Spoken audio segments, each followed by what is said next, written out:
Hello everybody, it's me Ross and welcome to another video. Today I'm joined by Bloomers and we're here today to discuss the betting favourites on who will be the next town manager. Of course, Paul Cook been sacked over 2 weeks ago now and still no new man or woman been appointed as manager just yet. So we're going to take a look at the current betting odds, the favourites and all that sort of stuff. And the first man we're going to chat about, Bloomers, as well. Get involved in the comments, let us know your thoughts. But Neil Harris is the current favourite. Your thoughts on him? Former manager of Millwall and Cardiff City. Got Millwall promoted from League One, got in the playoffs with Cardiff. But your thoughts on him as a whole? Yeah, hi Ross. I've had a few days now to think about the fact that Neil Harris is the favourite, and signs are pointing towards that he might be the person that becomes our new manager. It's a weird one because on paper and looking at where we are currently in English football, it's not that bad an appointment when you consider that Neil Harris, as you said, two teams he's managed and had success with both of them. What's kind of interesting to see is that actually both times he inherited a little bit of a mess. So when he took charge of Millwall at the time, they were pretty much doomed to League One in all but name. And he sort of gave a good fight really as well. They did go down in the end, but he stabilised the club. They would have been one of the favourites pre-season for League One in the 16-17 season. And he got them up through the playoffs the second time around. The first time around, he got them to the playoff final and lost, and then went one better the season after. So it's good to see that he brought some stability. And then at Cardiff, they came down from the Premier League. Neil Warnock's time ended. And he did the same thing. He stabilised the club, got them into the playoffs. Okay, they came up just short again. But what you can see is sort of a correlation there in that he took charge of two teams that were sort of floundering, gave them some stability, gave them sort of basic principles to work off, and saw some success. Whether that translates to anything long term is kind of a moot point really at the moment, because I think we'd all agree that our club's in a mess at the moment. So if you boil it down to that, maybe it's a good appointment on paper. I certainly understand the concerns about his style of football is not what we saw under Paul Cook.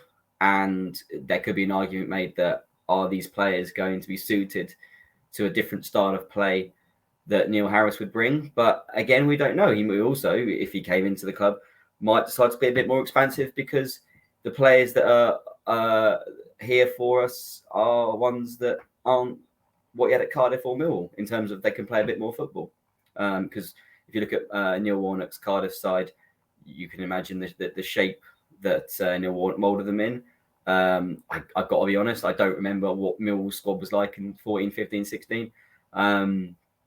But yeah, like there's certainly positives if Harris gets appointed. I could understand the angst from some of our fans, but we've got to be realistic.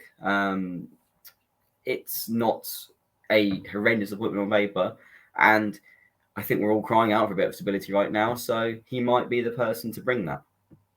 Well said as always, and as a lot of people know, we're currently mid-table League One, so we can't be picky. Exactly. And the next man on the list is Mark Burcham, who was a teammate of Neil at Millwall, and also has a connection with the Americans, was an assistant under Frank Yallop at Chicago Fire and Arizona United, of course, now Phoenix Rising. Of course, was previously at Waterford in Ireland, although he got sacked. Apparently, he was sacked on Twitter, which is an interesting one. He hasn't had many jobs. He's been more of an assistant coach, more of a coach. He was at QPR under Ian Holloway. What's your thoughts on him? And maybe it's more of a link to possibly him joining with Neil Harris if that happens. Yeah, Mark Burcham is a name that's kind of come from nowhere, really, but he stuck around at the top of the betting throughout this whole process. I can't, again, profess to give you a detailed explanation of his managerial career, because a lot of it has been certainly outside of the public eye when it comes to English football. He's got the link with Neil Harris, as you say, so that might be why his odds have been so short. He's also got the link with the American side of things. He took charge of a Waterford side where the owner is, by all accounts, allegedly quite meddlesome, and it's a bit of a mess how he left the club, and it doesn't seem to be his fault because, as you say, they gave a statement out on Twitter saying that Mark Burcham had been relieved of his duties, and that was how he found out.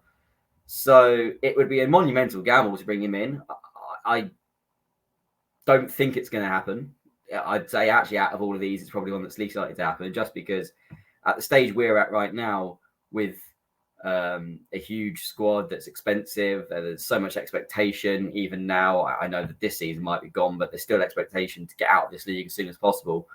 I think it would be too much of a gamble, even for the owners, even if they completely and utterly believed in him. I think the backlash would be incredibly severe. I think he wouldn't be giving a lot of time by our fans, because they would make their own mind up about him before even seeing him.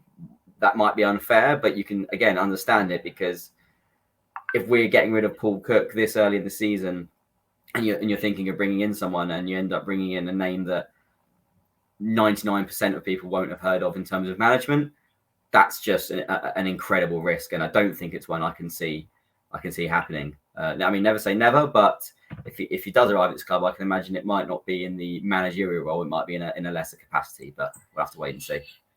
Yeah, we have to wait and see indeed. And next up, we're going to talk about two big names in footballing in our generation, Frank Lampard and John Terry. Of course, Frank Lampard was at Chelsea and Derby. John Terry was the assistant under Dean Smith at Aston Villa.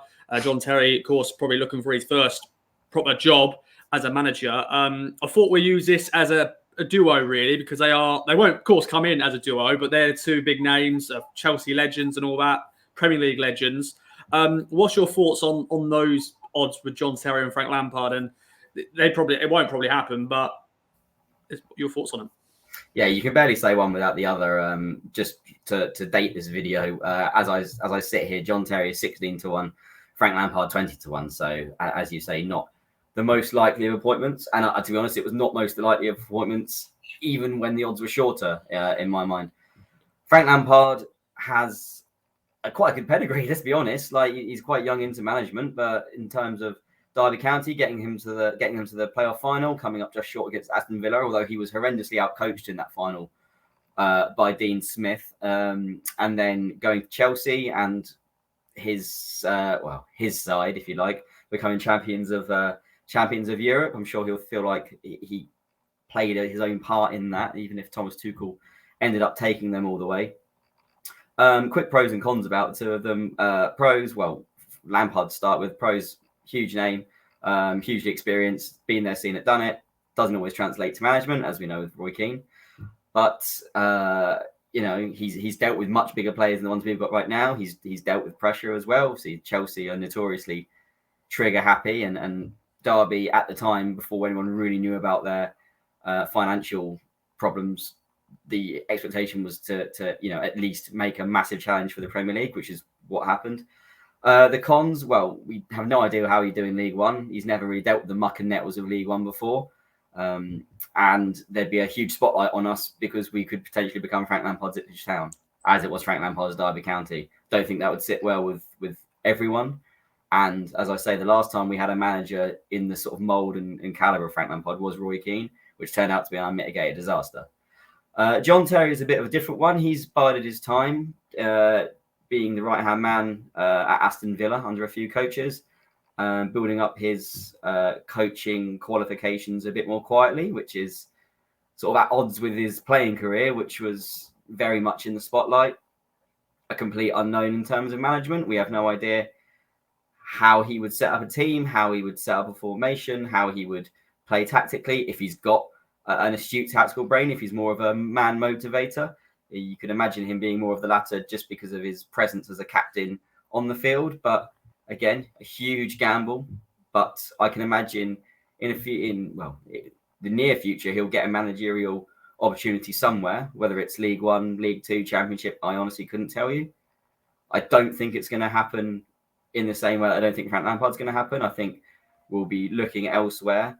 But maybe John Terry decides that this is his best opportunity to get a managerial position and expect success. But I do think he might wait for something else, because being the big name that he is, and maybe sort of managerial hires are unfair in the Football League, but he could probably get a bigger job than us by being John Terry.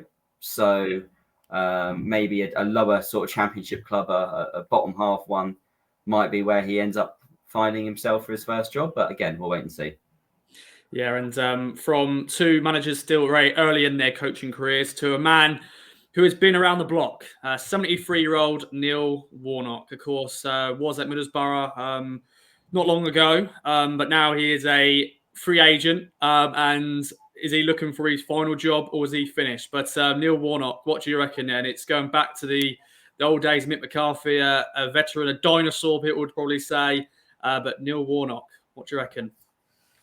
I mean, first of all, Neil Warnock's an absolute legend, and I think for the last 6 managerial roles he's had, he said that would be his last one. So I'd never count him out having another one. Just as we speak, his odds are 25-1, so we're now getting quite near the bottom of the betting list. I have nothing bad to say about Neil Warnock. He's a legend of the Football League. His record speaks for himself, getting promotions even as recent as 2019. So he's clearly not lost the touch. I do think it's the short-term appointment in the extreme. And let's say we were 3 points off the playoffs, 4 points off the playoffs. I can understand why we might go and get him, look for him to have a contract at the end of the season. As it is, I think we're too far away to really put all our eggs in this season's basket, because there's 9 points currently to make up for the playoffs. I think that's too much. Because of that, I can't see us getting Neil Warnock because, as I say, the gap is too large to make up. You would only imagine it to be a short-term appointment if we got someone like Neil Warnock. So I think this will pass him by. But if we don't see Neil Warnock ever again, it'll be a shame. He's the man you love to hate. But look, if everyone was a cookie-cutter manager, then football would be a lot more boring. So more power to Neil Warnock. And let's talk about another Neil. This time it's Neil Lennon. Of course, a Celtic legend. Had a spell, of course, at Bolton in the Football League. Of course, didn't go very well there. What do you reckon with him? He left Celtic, I think it was a couple months ago, or not that long ago. February. So yeah, nearly a year ago then. But yeah, he probably would be, for a lot of fans, probably an underwhelming manager to have. But what's your thoughts on him? Which is quite funny when you consider that he's just managed one of the biggest, the second biggest team in Scotland, and would have dealt with more pressure up there than he'd ever deal with down here. But yeah, I mean, it's a weird one in that he was such a legend for Celtic, and he got them the quadruple treble, which means the league, Scottish Cup and Scottish League Cup, won those 4 times in a row. That wasn't all just him; he was part of that, but. In terms of trophies, he's won the lot. And you might say, oh, well, it's easy to do that managing Celtic in the Scottish League. Well, at the end of the day, Stephen Gerrard's Rangers only won 2 trophies in his whole time. 1 trophy in his whole time there. And that was the league last year. So, it takes a good manager to win trophies no matter where you are. And I don't care what team you are either.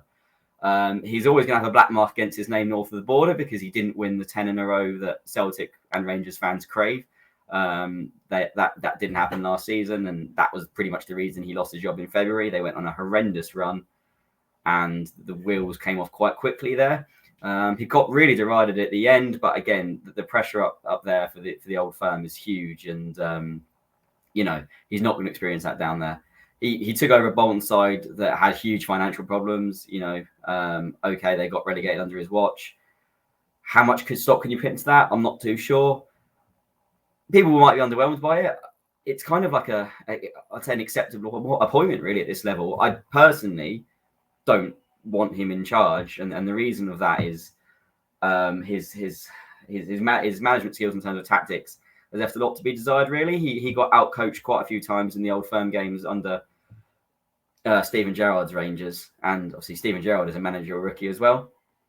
But Lennon's hugely experienced. He'll have plenty of contacts within English football as well. He had a huge stellar playing career for the likes of Leicester City as well. So, it's a bit like a McCarthy style appointment in terms of an experienced veteran name and whatever. I'm not saying that he plays the same type of football as McCarthy, but yeah, again, fans saying, oh, it's a uninspiring appointment. The guy's just managed, Celtic for God's sake, and won multiple trophies up there across multiple seasons. So calm down a little bit.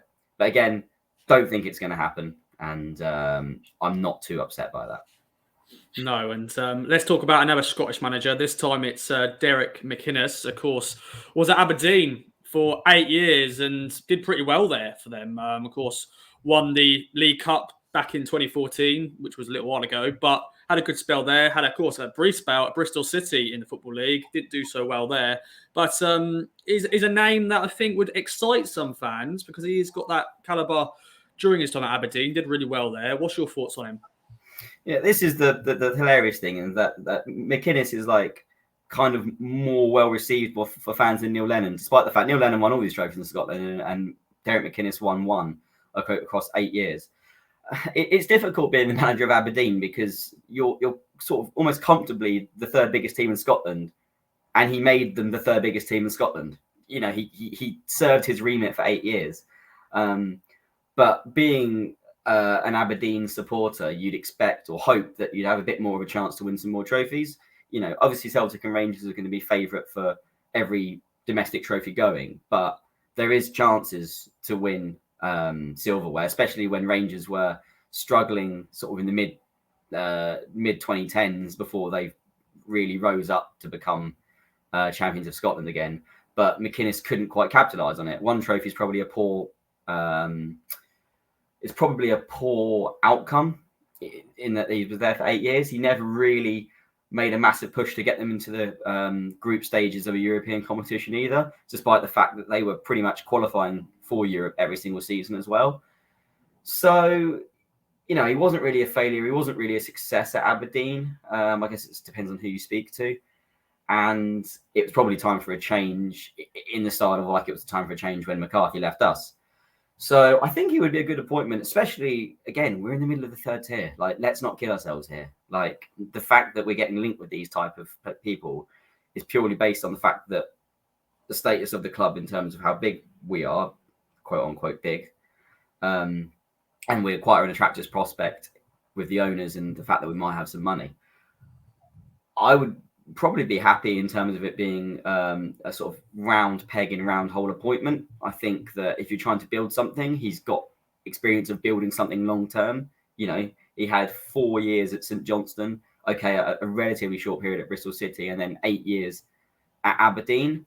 I can see him going to an English club next, especially if he wants to change, because we've now got sort of sights set elsewhere according to reports.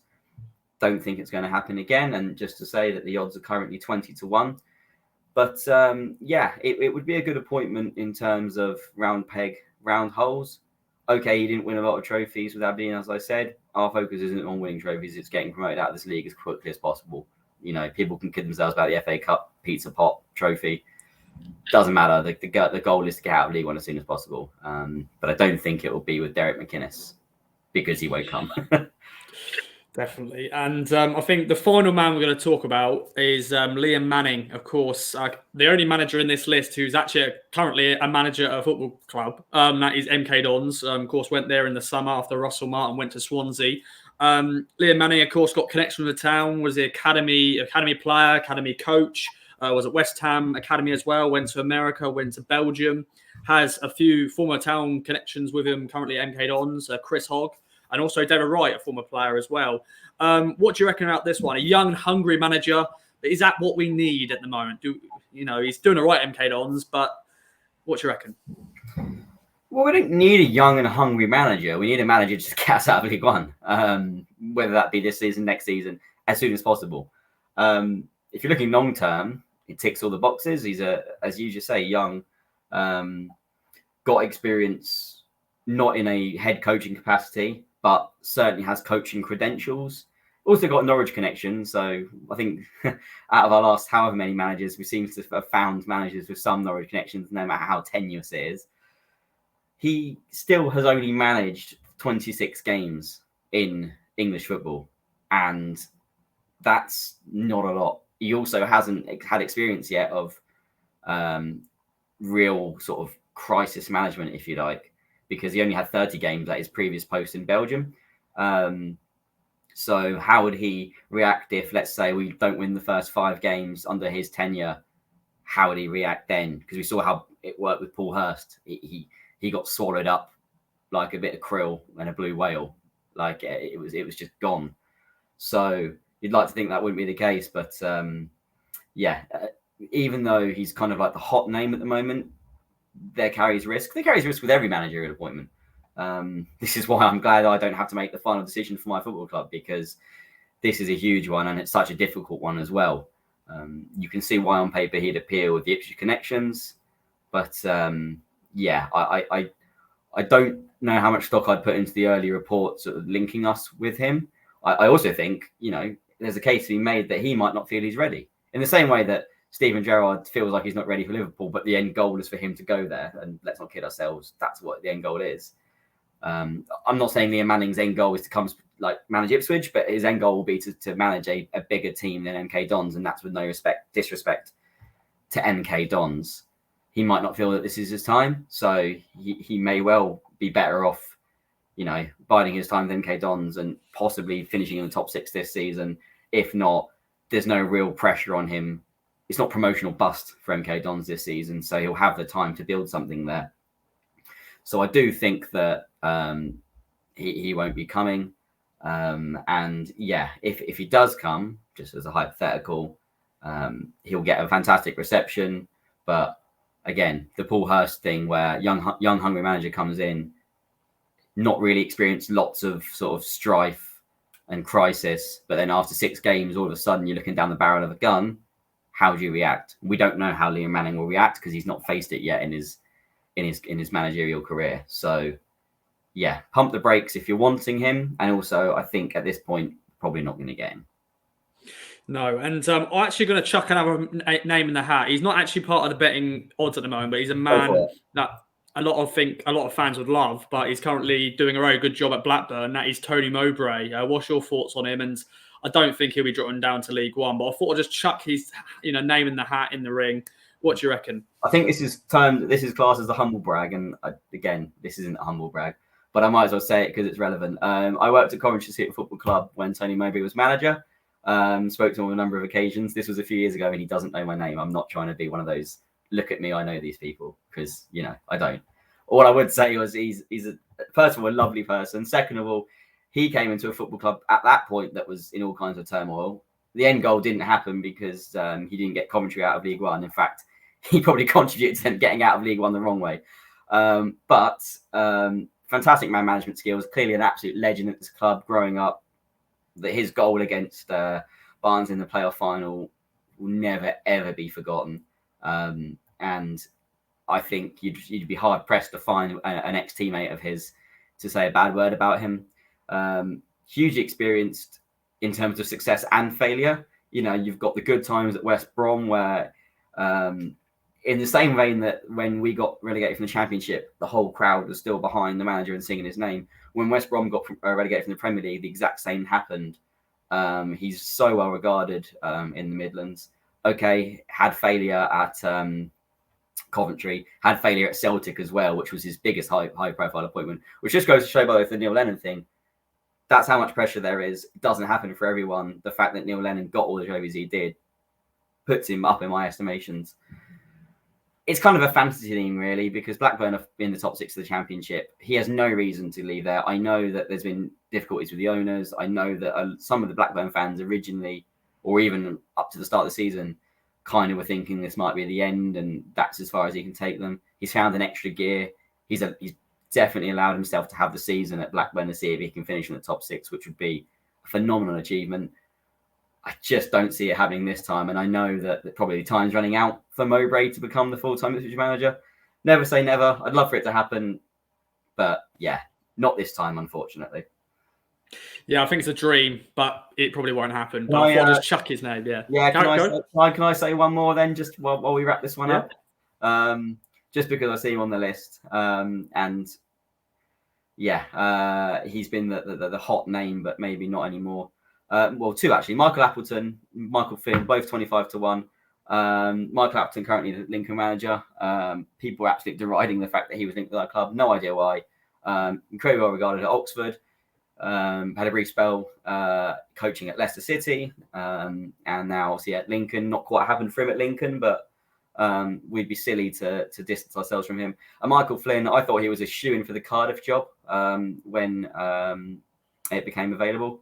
But it was given to Morrison until the end of the season. And maybe he's going to go there at the end of the season. And that's why he's biding his time. But he worked absolute wonders with Newport County. He's fully deserved of a bigger job.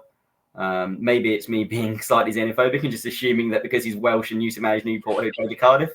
But he'll be going to a bigger job than Newport, trust me. And any club that does get him will be lucky to have him. And I'd love to have him here. I know, again, it's a risk with the size of us and the expectations, but he's, for me, one of the best young managers in the Football League. And I actually said, I think, in one of our chats previously, he'd be my choice. Probably not going to happen at 25-1, but let's hold out. For me, let's hold out some hope that some last-minute links get put forward for us and Michael Flynn.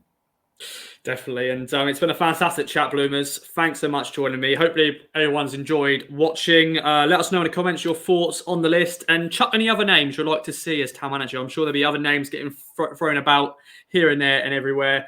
So stay tuned for all the content on Kings of Anglia, and we'll be back for another video very soon. Bye-bye for now.